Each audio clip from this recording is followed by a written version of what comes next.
The Mercer family arrived at the old house on the edge of Black Hollow with hearts full of hope. After months of upheaval, the promise of a fresh start seemed almost too good to be true. The house, with its creaking wood and time-worn charm, beckoned them with a quiet solitude that none of them had known before. Emily found comfort in the soft groan of the floorboards and the gentle hush of the wind through the trees. Daniel relished the wide spaces and the peace that settled over the property each evening. The children, Lily and 6-year-old Henry, adapted more quickly than either parent could have expected. They explored the tangled woods at the property's edge, and their laughter seemed to chase away the shadows that lingered in the corners. For the first few days, it was as if they had stepped into a dream.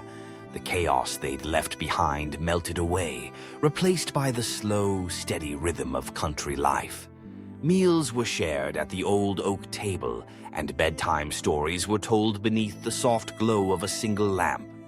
Even the nights, deep and silent, seemed to cradle them in a sense of safety, but perfect never lasts. It happened quietly at first. On the fourth night, Emily and Daniel were roused from their sleep by a small figure standing at their bedroom door. Henry's voice was barely above a whisper as he said, "There's someone in my room." Daniel, still half asleep, padded down the hall and checked every nook and cranny. He found nothing but the gentle rise and fall of toys scattered on the floor and the moonlight slanting across the dresser. With a reassuring hug, he tucked Henry back into bed and blamed it on a bad dream.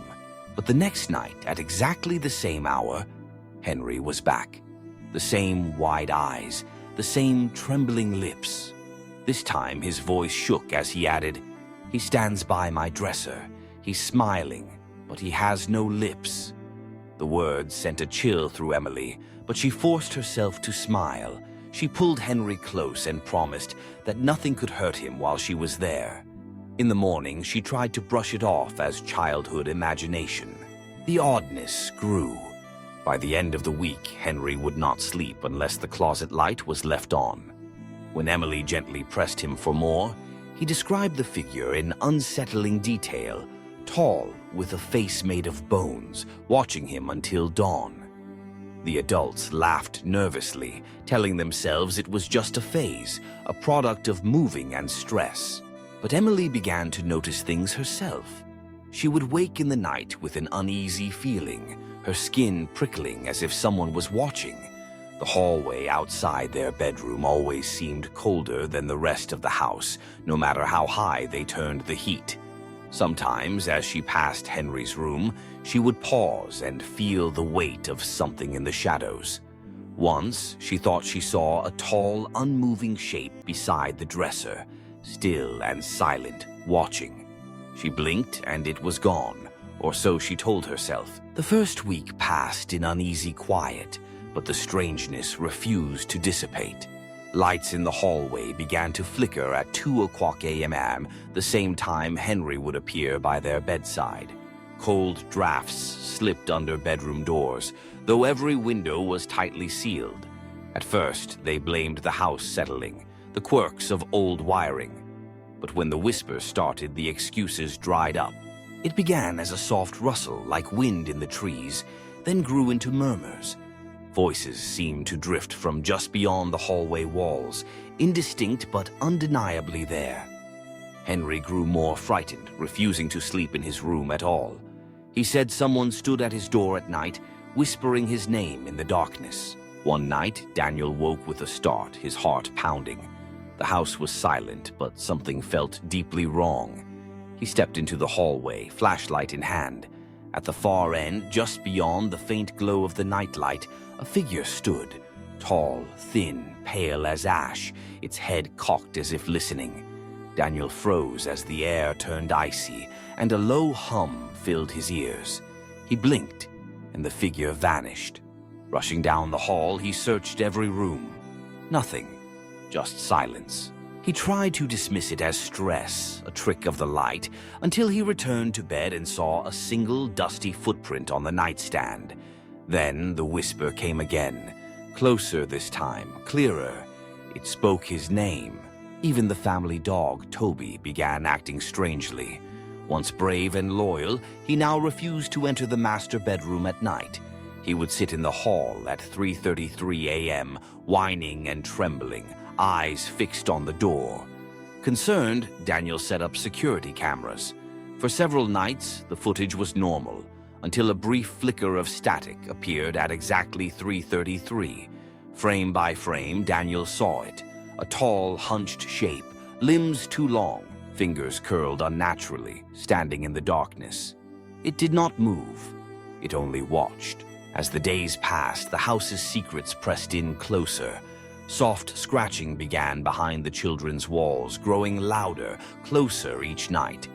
Pest control found nothing. One night, Henry woke screaming.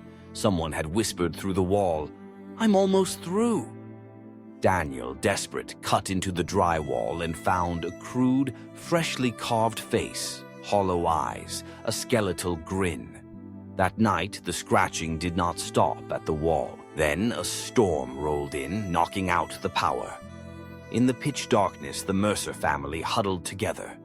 Footsteps moved through the house, slow, deliberate. Lightning illuminated the figure at the foot of their bed. Tall, robed in black, skinless hands at its sides, a cracked skull for a face.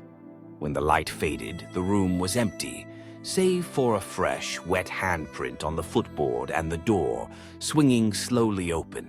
Bruises appeared on Emily's arm, 5 finger-shaped marks, deep and aching. Lily began to speak in strange, rasping syllables she couldn't remember. The children whispered in their sleep, uttering eerie, senseless phrases. Henry drew page after page of the tall, skull-faced man. "That's the man who never blinks," he said. "He watches us." Each night, the figure inched closer, its hollow gaze fixed on them. Cameras captured nothing. Prayers brought only deeper cold. It never spoke, never threatened. It only watched, waiting for something none of them understood. Then, Daniel discovered the hidden basement, a narrow staircase beneath the pantry, leading to a cold, dirt-floored room. There they found old restraints, fragments of bone, and a cracked mirror. In the reflection, the figure loomed behind Daniel, unseen when he turned. That night, more bones surfaced from the earth, and the mirror, though shattered, still showed the watcher's hollow eyes. A paranormal expert visited and fled, whispering, "It doesn't want your house. It wants to be seen." That night, Daniel was lost, his mind gone blank, eyes forever wide, lips parted in silent terror. He never spoke again. When the family tried to leave, the house sealed itself. Every reflection showed the figure, closer than ever.